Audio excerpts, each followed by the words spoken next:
Good morning all of you. आप सभी का स्वागत है सिद्ध क्लासेस में।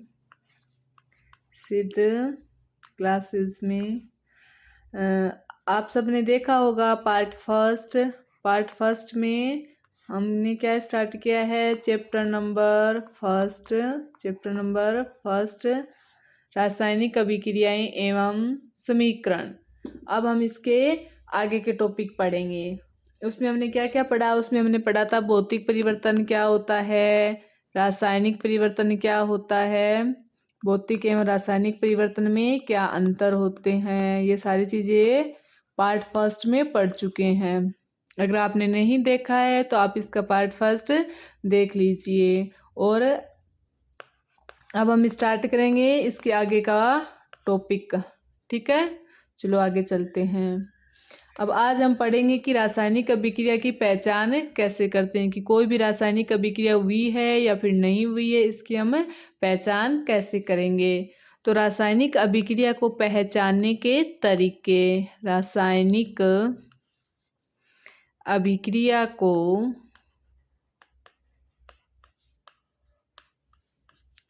पहचानने के तरीके। कोई भी रासायनिक अभिक्रिया होगी तो हम उसकी पहचान किस तरह से कर सकते हैं। तो हम किस तरह से कर सकते हैं, इसके कितने तरीके हैं, 4 तरीके हैं। फर्स्ट तो क्या होगा, अवस्था में परिवर्तन हो सकता है।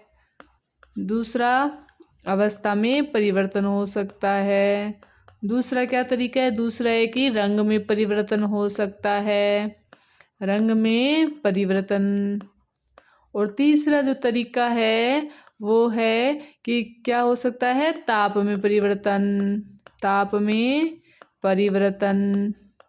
और चौथा जो तरीका है वो कौन सा तरीका है, गैस का उत्सर्जन। अगर कोई रासायनिक अभिक्रिया हो रही है, उसमें किसी गैस का उत्सर्जन हो रहा है, तो हम क्या बताएंगे कि हाँ ये रासायनिक अभिक्रिया हो रही है, गैस का उत्सर्जन। चलो एक बार रिवाइज करते हैं।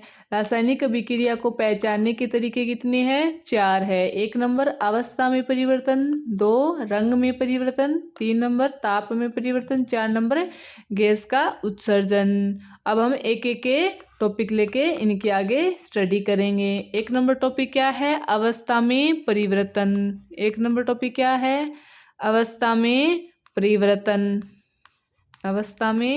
परिवर्तन। अब देखिए, अवस्था में परिवर्तन का आपकी जो बुक है उसमें क्या बताया गया है कि आप एक मैग्नीशियम का रिबन लीजिए और उस मैग्नीशियम के रिबन है उसका हम क्या करेंगे, दहन करेंगे। मतलब इसको क्या करेंगे, जलाएंगे।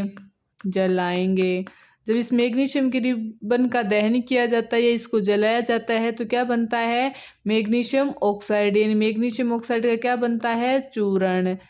इसका मतलब क्या हुआ, आप किसी भी रिबन को या फिर किसी धातु के रिबन को जब भी जलाते हैं, किसी वस्तु को जब जलाते हैं तो हमें क्या प्राप्त होती है, राख। नॉर्मल क्या प्राप्त होती है, राख। अब उस राख है, अगर ये मैग्नीशियम का रिबन का दहन करवा रहे हैं, मैग्नीशियम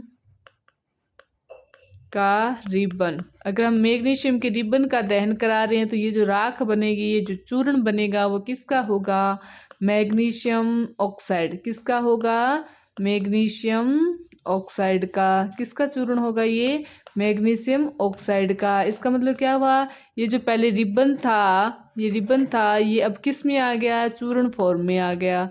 ये किस में आ गया, पाउडर फॉर्म में आ गया। तो इसकी क्या हो गई, अवस्था में परिवर्तन हो गया। इसकी अवस्था क्या हो गई, अब चेंज हो गई। तो किसी अवस्था में चेंज होने को हम क्या बोलते हैं, रासायनिक अभिक्रिया। अवस्था में परिवर्तन को क्या बोलते हैं, रासायनिक अभिक्रिया। अब देखिए मैं इसके आपको समीकरण बताती हूँ कि समीकरण कैसे होती है। अब देखिए, मैग्नीशियम का रिबन है, मतलब क्या है, मैग्नीशियम को क्या कहते हैं, Mg। इसका जो रासायनिक प्रतीक होता है वो क्या होता है, मैग्नीशियम का Mg, मैग्नीशियम। ठीक है, अब इसकी क्या करवा रहे हैं, हम दहन करवा रहे हैं। जब भी दहन नाम आए तो समझ लेना, जब भी दहन नाम आए तो किससे अभिक्रिया करवानी है, ऑक्सीजन से। किससे अभिक्रिया करवानी है, ऑक्सीजन से। तो मैग्नीशियम की अभिक्रिया किससे होगी, ऑक्सीजन से। O2 का मतलब क्या हुआ, ऑक्सीजन। O2 का मतलब क्या हुआ, ऑक्सीजन। जब मैग्नीशियम की अभिक्रिया ऑक्सीजन से होती है तो क्या बनता है, magnesium oxide MgO, magnesium oxide, magnesium oxide बनता है। अब देखिए इस अभिक्रिया को हम क्या करेंगे, संतुलित करेंगे। देखो इधर कितनी ऑक्सीजन है, 2, और इधर कितनी है, 1, तो इधर कितनी होनी चाहिए, 2। 2 ऑक्सीजन लेने के लिए मुझे यहाँ कितना लगाना पड़ेगा, 2 लगाऊंगी। जब ये मैंने यहाँ पे 2 लगाया, इसका मतलब यहाँ पे मैग्नीशियम भी कितना हो गया अब, 2, लेकिन यहाँ पे मैग्नीशियम कितना है, 1, तो यहाँ पर भी क्या लगेगा, 2 लगेगा। इसका मतलब क्या हुआ, इधर भी 2 है मैग्नीशियम, इधर भी क्या है, 2O2 है। इसका मतलब ये रासायनिक अभिक्रिया क्या हो गई, संतुलित। देखो कोई भी रासायनिक अभिक्रिया लिखो, उस रासायनिक अभिक्रिया को संतुलित करना जरूरी है। क्योंकि रासायनिक अभिक्रिया क्यों संतुलित करते हैं, क्योंकि कोई भी अभिक्रिया होती है उसमें क्या होता है, द्रव्यमान संरक्षण के नियम की क्या होती है, पालना होती है। द्रव्यमान संरक्षण का जो नियम है उसकी उस किसी भी रासायनिक अभिक्रिया में क्या होती है, इस नियम की पालना होती है। अब द्रव्यमान संरक्षण नियम क्या है, द्रव्यमान संरक्षण नियम ये है कि न तो हम द्रव्यमान को बना सकते हैं और न ही हम द्रव्यमान को नष्ट कर सकते हैं। इसका मतलब क्या, जितना द्रव्यमान अभिकारक का होगा उतना ही द्रव्यमान किसका होगा, उत्पाद का होगा। देखो जो अभिक्रिया में भाग लेते हैं उन्हें हम क्या कहते हैं, अभिकारक, उन्हें हम क्या कहते हैं, अभिकारक। और जो अभिक्रिया में बनता है, नई चीज जो बनती है उसको हम क्या कहते हैं, उत्पाद। क्या कहते हैं, उत्पाद। ये क्या होता है, रिएजेंट, ये क्या होता है, प्रोडक्ट। ठीक है, और इन दोनों को हम किसके द्वारा दर्शाते हैं, एक तीर के निशान के द्वारा दर्शाया जाता है। ठीक है, ये किसकी अभिक्रिया है, मैग्नीशियम का दहन। इस अभिक्रिया हम क्या बोलेंगे, मैग्नीशियम का दहन। मैग्नीशियम के दहन की ये क्या है, रासायनिक समीकरण। इसमें क्या होगा, मैग्नीशियम जो धातु होगी उसकी अभिक्रिया ऑक्सीजन के साथ में करवाएंगे, क्या प्राप्त होगा, मैग्नीशियम ऑक्साइड। क्या बनेगा, मैग्नीशियम ऑक्साइड। और क्या परिवर्तन हो रहा है इसमें, अवस्था में क्या हो रहा है, परिवर्तन। ये क्या थी, सॉलिड थी, ये किस में आ जाएगी, अब पाउडर फॉर्म में आ जाएगी। मैग्नीशियम जो ऑक्साइड है उसका हमें क्या प्राप्त होगा, अब चूर्ण प्राप्त होगा। ठीक है, चलिए मैं आपको पहले बताती हूँ, आपको ये अगर नहीं पता है तो बता देती हूँ कि वायुमंडल में जो गैसें हैं उनका क्या क्या सिंबल है। देखिए ऑक्सीजन है, उसको हम कैसे लिखते हैं, ऑक्सीजन को कैसे लिखते हैं, ऑक्सीजन को लिखते हैं O2। ऑक्सीजन का क्या होता है, O2। हाइड्रोजन गैस को कैसे बताते हैं, हाइड्रोजन गैस। हाइड्रोजन गैस को कैसे लिखते हैं, H2। कैसे लिखते हैं, H2। अब कार्बन डाइऑक्साइड को कैसे लिखते हैं, carbon dioxide. Carbon dioxide, oxide. Carbon dioxide का मतलब क्या होगा, कार्बन को कैसे लिखते हैं, C से लिखते हैं। डाइऑक्साइड मतलब ऑक्सीजन कितनी है, 2, तो CO2 कार्बन डाइऑक्साइड। अब कार्बन मोनोऑक्साइड, कार्बन मोनोऑक्साइड, इसका मतलब क्या हुआ, मोनो का मतलब क्या होगा, 1 से होगा। ठीक है, 1 से मतलब कार्बन 1 होगा, 1 क्या होगी, O का मतलब क्या है, एक ऑक्सीजन। कार्बन मोनोऑक्साइड को कैसे लिखते हैं, CO से लिखते हैं। अब नाइट्रोजन को कैसे लिखते हैं, नाइट्रोजन गैस को कैसे लिखते हैं, नाइट्रोजन गैस। नाइट्रोजन गैस को कैसे लिखते हैं, N2 से। कैसे लिखते हैं, N2 से। N2 का मतलब क्या है, नाइट्रोजन। चलो अब आपसे कोई पूछ ले ऑक्सीजन का मतलब O2, हाइड्रोजन का मतलब H2, कार्बन डाइऑक्साइड का मतलब CO2, कार्बन मोनोऑक्साइड का मतलब CO, नाइट्रोजन गैस का मतलब N2। अगर आपसे कोई पूछे सल्फर डाइऑक्साइड, सल्फर डाइऑक्साइड, तो अब सल्फर को किससे सिंबल, सल्फर का जो चिन्ह होता है वो सिंबल होता है वो क्या होता है, S होता है। डाइऑक्साइड का मतलब क्या होगा, O2। सल्फर डाइऑक्साइड क्या होगी, SO2। सल्फर डाइऑक्साइड क्या होगी, SO2। इसी तरह से नाइट्रोजन के क्या होते हैं, ऑक्साइड होते हैं। नाइट्रोजन के क्या होते हैं, ऑक्साइड। नाइट्रोजन के ऑक्साइड, नाइट्रोजन के ऑक्साइड क्या क्या होते हैं, देखो मैं बताती हूँ। एक होता है N2O, एक होता है NO, एक NO2। Nitrogen dioxide, nitrous oxide और नाइट्रोजन के ऑक्साइड, ये क्या है, तरह तरह के नाइट्रोजन के क्या है, ऑक्साइड होते हैं। ठीक है, चलिए अब बात करते हैं, हमने किसके बारे में बात की, अवस्था में परिवर्तन। किसके बारे में बात कर रहे हैं, अवस्था में परिवर्तन। तो अवस्था में परिवर्तन हम पढ़ चुके हैं और इसका हमने क्या बताया, इसका उदाहरण क्या बताया, मैग्नीशियम का दहन। हमने इसका उदाहरण क्या बताया है, मैग्नीशियम का दहन। मैग्नीशियम का दहन किसका उदाहरण है? अवस्था में परिवर्तन का, अवस्था में परिवर्तन का उदाहरण है। 2 नंबर पर हम क्या पढ़ेंगे? रंग में परिवर्तन। अगर कहीं रंग में परिवर्तन हो रहा है तो इसका मतलब क्या है? वहां पे क्या हो रही है? रासायनिक अभिक्रिया हो रही है। ठीक है, रंग में परिवर्तन, रंग में परिवर्तन। अगर रंग में परिवर्तन हो रहा है इसका मतलब क्या है? वहां पे रासायनिक अभिक्रिया हो रही है। इसका हम कैसे पढ़ेंगे? इसमें हम पढ़ेंगे कि आप क्या लोगे? कॉपर ऑक्साइड जो होता है, कॉपर सल्फेट ले लो, कॉपर सल्फेट है, कॉपर सल्फेट का आप क्या लोगे? चूर्ण लोगे। कॉपर सल्फेट के चूर्ण को जब जल में मिक्स करोगे, इसमें क्या मिक्स करोगे? जल यानी पानी मिक्स करोगे, तो ये क्या बन जाएगा? कॉपर सल्फेट का जलीय विलयन, कॉपर सल्फेट का जलीय विलयन। ठीक है, कॉपर सल्फेट का जलीय विलयन। अब ये जो कॉपर सल्फेट का जलीय विलयन आप किस में लोगे? किसी एक परख नली में ले लीजिए। ठीक है, आपने कॉपर सल्फेट का इसमें क्या ले लिया?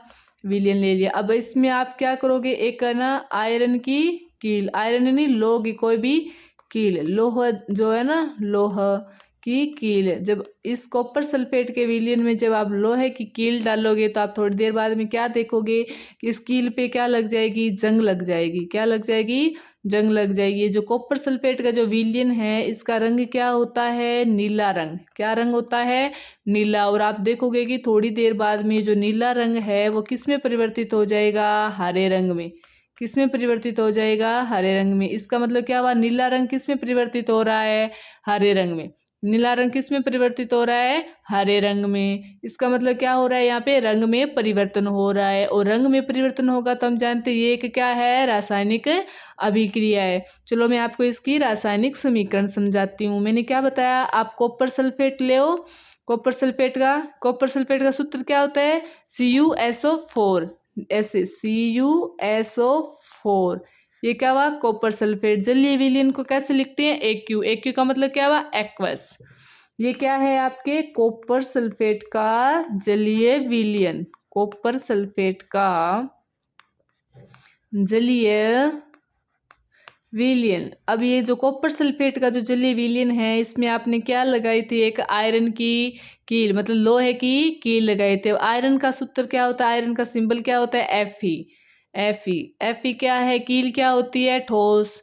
ठोस होती है, तो ठोस को मैं किससे लिखूंगी? S से लिखूंगी। तो थोड़ी देर में बाद में क्या होता है? जब भी इसमें रासायनिक अभिक्रिया होती है तो क्या बनेगा? कॉपर सल्फेट बनेगा एक्वस में, और क्या बनेगी? कॉपर धातु। क्या बनेगी? कॉपर धातु। तो इसका नाम अब क्या हो जाएगा? इसका नाम हो जाएगा आयरन सल्फेट। क्या होगा? Iron sulphate. यहाँ पे Cu क्या है? कॉपर। Cu क्या है? कॉपर। ठीक है, यहाँ पे क्या है? ये Cu है। ये क्या है? कॉपर धातु। अब देखो क्या हुआ इसमें? ये जो कॉपर सल्फेट था, कॉपर सल्फेट का जो जलीय विलयन है उसका रंग कैसा है? नीला रंग। क्या रंग है इसका? नीला रंग। थोड़ी देर बाद में क्या बनता है? आयरन सल्फेट बनता है। ये आयरन क्या करता है? आयरन क्या है? अधिक क्रियाशील तत्व है। कॉपर की बजाय आयरन अधिक क्रियाशील है, तो कॉपर को क्या करेगा? आयरन क्या कर देगा? विस्थापित कर देगा। कॉपर की जगह कौन आ जाएगा? आयरन आ जाएगा। और तो फिर क्या बनेगा? आयरन सल्फेट बनेगा और कॉपर धातु बन जाएगी। जो विलयन का जो नीला रंग है वो अब कैसा रंग हो जाएगा? हरा रंग। कैसा रंग हो जाएगा? हरा रंग। इसका मतलब क्या हुआ? विलयन के रंग में क्या हो रहा है? परिवर्तन। और जब भी कहीं विलयन के रंग में परिवर्तन होता है तो उसको हम क्या बोलते हैं? रासायनिक अभिक्रिया हो रही है, या फिर रासायनिक परिवर्तन हो रहा है। रासायनिक अभिक्रिया हो रही है, या फिर इसमें क्या हो रहा है? रासायनिक परिवर्तन हो रहा है। अब मैंने तीसरा क्या बताया था? किसी भी रासायनिक अभिक्रिया को पहचानने का तीसरा जो तरीका बताया था वो क्या था? ताप में परिवर्तन। क्या था तीसरा? ताप में परिवर्तन। ताप में परिवर्तन बोलूं या फिर तापमान या तो बढ़ जाएगा या फिर तापमान क्या हो जाएगा? कम हो जाएगा। ताप में परिवर्तन। अब ताप में परिवर्तन, और जो है चौथा क्या बताया था? गैस का उत्सर्जन। गैस का उत्सर्जन। इन दोनों का एक ही उदाहरण है। देखो क्या होता है, जब हम जिंक जो धातु होती है, दानेदार जिंक जो है उसको हम क्या करते हैं? जो है H2SO4 है, तनु सल्फ्यूरिक अम्ल। जो तनु सल्फ्यूरिक अम्ल, ये मान लीजिए हमने किसी बीकर में क्या लिया? तनु सल्फ्यूरिक अम्ल लिया। ठीक है, तनु सल्फ्यूरिक अम्ल। सल्फ्यूरिक अम्ल का सूत्र क्या होता है? H2SO4। क्या होता है H2SO4। अब इस सल्फ्यूरिक अम्ल के जो विलयन है उसमें हम क्या डालेंगे दानेदार जिंक। अगर आपने इसमें दानेदार जिंक डाली तो थोड़ी देर बाद में आप क्या देखोगे, इसमें से क्या हो रही है, गैस का क्या हो रहा है उत्सर्जन। और जो गैस बनेगी वो कौन सी गैस होगी, हाइड्रोजन गैस का क्या होगा उत्सर्जन। और जब भी किसी गैस का उत्सर्जन होता है तो आपको पता है कि तापमान में क्या हो जाती है वृद्धि, तापमान में क्या हो गई वृद्धि। अब आप देखिए कि गैस का उत्सर्जन हो रहा है और इसका तापमान भी क्या हो गया बढ़ गया। तो गैस का उत्सर्जन और ताप में परिवर्तन ये दोनों किसके लक्षण है, रासायनिक अभिक्रिया के लक्षण है। ये किसके लक्षण है, रासायनिक अभिक्रिया के लक्षण है। इसका मतलब क्या हुआ कि यहाँ पे क्या हो रही है, रासायनिक समीकरण हो रही है, रासायनिक अभिक्रिया हो रही है। अब मैं इसकी जो है ना H2SO4 की दानेदार जो जिंक, जो आपने दानेदार जो जिंक डाला है ये किस क्या है दानेदार जिंक, दानेदार जिंक। और जिंक को किससे लिखते हैं जड़न से, जिंक को किससे लिखते हैं जड़न से। इसकी रासायनिक अभिक्रिया समझाती हूँ, देखिए कैसे होती है। सबसे पहले हमें क्या लेना है H2SO4, जो क्या होगा एक्वस होगा। H2SO4 का क्या होगा जलीय विलयन। अब H2SO4 को क्या बोलते हैं तनु सल्फ्यूरिक अम्ल, तनु सल्फ्यूरिक अम्ल। जब आप तनु सल्फ्यूरिक अम्ल की अभिक्रिया किसके साथ करवाते हैं दानेदार जिंक, जिंक क्या होगी धातु, जिंक क्या है धातु जो कि क्या है सॉलिड है। इस ये क्या है आपका दानेदार जिंक। इसको दानेदार जिंक का मतलब क्या हुआ, जिंक के क्या होते हैं दाने दाने होते हैं, ठीक है। आपने देखा होगा कि जिंक के क्या होते हैं छोटे छोटे दाने होते हैं, इसको क्या बोला दानेदार जिंक। जब H2SO4 तनु सल्फ्यूरिक अम्ल की अभिक्रिया जिंक धातु के साथ में करवाते हैं तो क्या होगा, ये जो जिंक है वो इसकी बजाय क्या है ज्यादा क्रियाशील। तो जिंक क्या करेगा H2 की जगह आप आ जाएगा और इस H2 को क्या करेगा बाहर निकाल देगा। तो क्या बनेगा जिंक सल्फेट बन जाएगा और हाइड्रोजन गैस बनेगी, हाइड्रोजन गैस बनेगी। जिंक सल्फेट क्या होगा एक्वस, एक्वस का मतलब क्या होगा इसका जलीय विलयन होगा।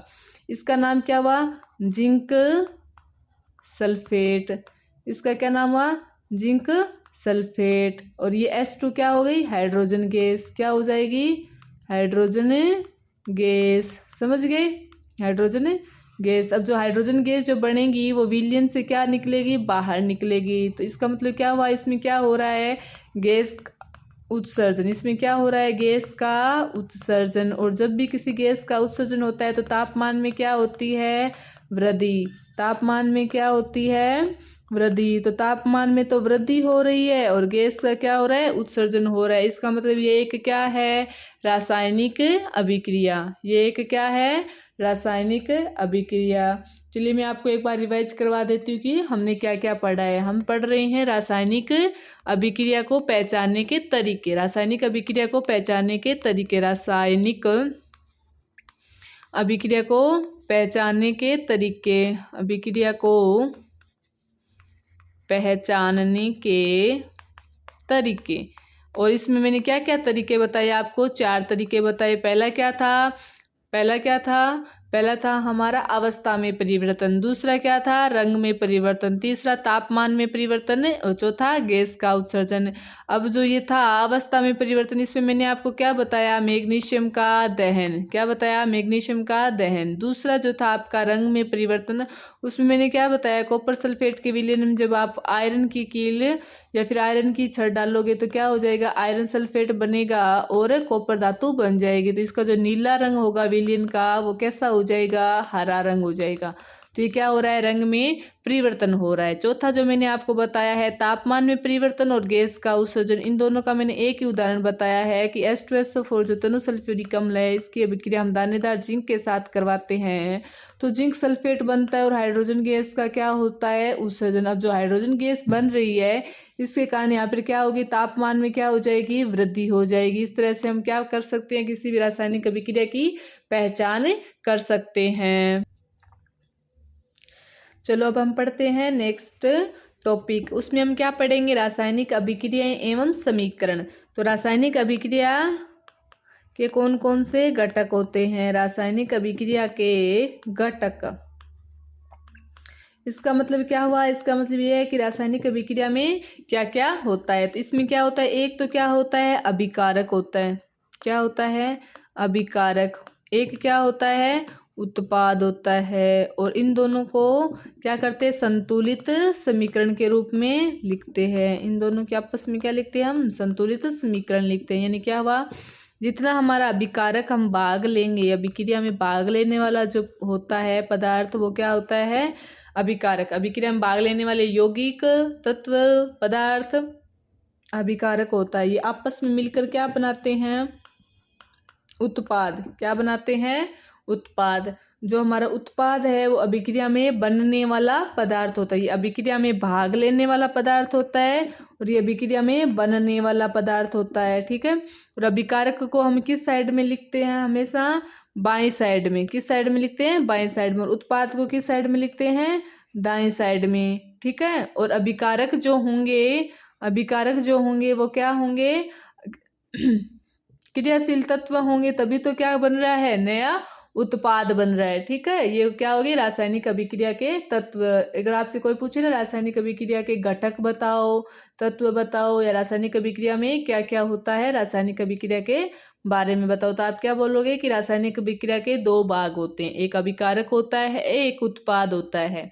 अभिकारक क्या होता है, रासायनिक अभिक्रिया में भाग लेने वाले पदार्थ होते हैं। उत्पाद रासायनिक अभिक्रिया में बनने वाले अभिकारक या तत्व होते हैं, पदार्थ होते हैं। आप क्या लिखोगे, अभिकारक को बाएं साइड लिखते हैं, उत्पाद को दाएं साइड लिखते हैं। अभिकारक और उत्पाद को हम किससे जोड़ते हैं, एक तीर के निशान के द्वारा जोड़ा जाता है, जो क्या बताता है कि अभिक्रिया के होने की दिशा को बता रहा है। अभिक्रिया के होने की दिशा मतलब अभिकारक से क्या बन रहा है, आपका उत्पाद बन रहा है, इस चीज को समझा रहा है। किसी भी रासायनिक अभिक्रिया में क्या होता है कि किसी भी रासायनिक अभिक्रिया को लिखने के लिए हम किसका उपयोग करते हैं, भौतिक अवस्था का उपयोग करते हैं। अभिकारक और उत्पाद जो है उनकी क्या हम लिखते हैं, भौतिक अवस्था लिखी जाती है। भौतिक अवस्था का मतलब क्या है, अगर ठोस है तो ठोस को कैसे लिखोगे, एस से। एस का मतलब सॉलिड, एस का मतलब सॉलिड है। अगर द्रव अवस्था में है तो हम क्या लिखेंगे, एल लिखेंगे। एल का मतलब क्या हुआ, लिक्विड है। क्या है वो, लिक्विड है। अगर कोई गैस है तो गैस को हम कैसे लिखेंगे, एस से लिखेंगे। सॉरी गैस को किससे लिखेंगे, जी से लिखेंगे। इसका मतलब क्या हुआ, जी एस, गैस है। अगर कोई जलीय विलयन है, अगर कोई क्या है, जलीय विलयन है, तो जलीय विलयन को कैसे लिखते हैं, एक्वस, एक क्यू। एक क्यू का मतलब क्या होता है, एक्वस। एक्वस का मतलब क्या है, वो उसका क्या है, जलीय विलयन है। ठीक है। और उसमें अगर बाहर निकल रही है तो हम इसको क्या लिखेंगे, तीर ऊपर की तरफ होगा। ठीक है। उसमें अगर बाहर निकल रही है तो तीर ऊपर की तरफ होगा। अगर अभिक्रिया में हम क्या बता रहे हैं, ऊष्मा या ताप को बता रहे हैं, ऊष्मा या ताप को बता रहे हैं, तो हम क्या लिखेंगे, डेल्टा का चिन्ह। डेल्टा का चिन्ह, ये जो होता है ना त्रिभुज जैसा, इसको हम क्या बोलते हैं, डेल्टा पढ़ते हैं, डेल्टा। तो ये क्या होगा, डेल्टा का चिन्ह होगा। ये सारे क्या होंगे, प्रतीक हो गए कि भौतिक अवस्था को कैसे कैसे लिखते हैं। चलिए अब हम आगे पढ़ देते हैं। आगे हम क्या पढ़ेंगे, आगे वाला जो टॉपिक है वो है रासायनिक अभिक्रिया के प्रकार। क्या है, रासायनिक अभिक्रिया के प्रकार। अब मैंने बताए थे आपको, शुरुआत में भी बताया था कि रासायनिक अभिक्रिया कितने प्रकार की होती है। रासायनिक जो अभिक्रिया है वो 4 प्रकार की बताई गई है। आपकी जो किताब है वो बताती है कि रासायनिक अभिक्रिया कितने प्रकार की होती है, 4 प्रकार की होती है। इसमें जो फर्स्ट है वो क्या है, संयोजन अभिक्रिया। संयोजन अभिक्रिया। 2 नंबर पर क्या है, वियोजन अभिक्रिया। 3 नंबर पर कौन सी है, विस्थापन अभिक्रिया। और 4 नंबर पर कौन सी है, द्विविस्थापन अभिक्रिया। द्विविस्थापन अभिक्रिया। अब इनके एक एक के बारे में डिटेल से पढ़ेंगे नेक्स्ट वीडियो में। अब आप इस वीडियो को देखिए, समझिए, और कोई भी डाउट हो तो हमें कमेंट करके बताए, ठीक है, कि हमें ये डाउट है। और thanks to watch this video. और कोई भी डाउट हो तो हमें बताए, और इस वीडियो को ज़्यादा से ज़्यादा शेयर करें ताकि हर स्टूडेंट तक ये वीडियो पहुंच सके जिसको क्या है, ज़रूरत है। ठीक है। Thank you.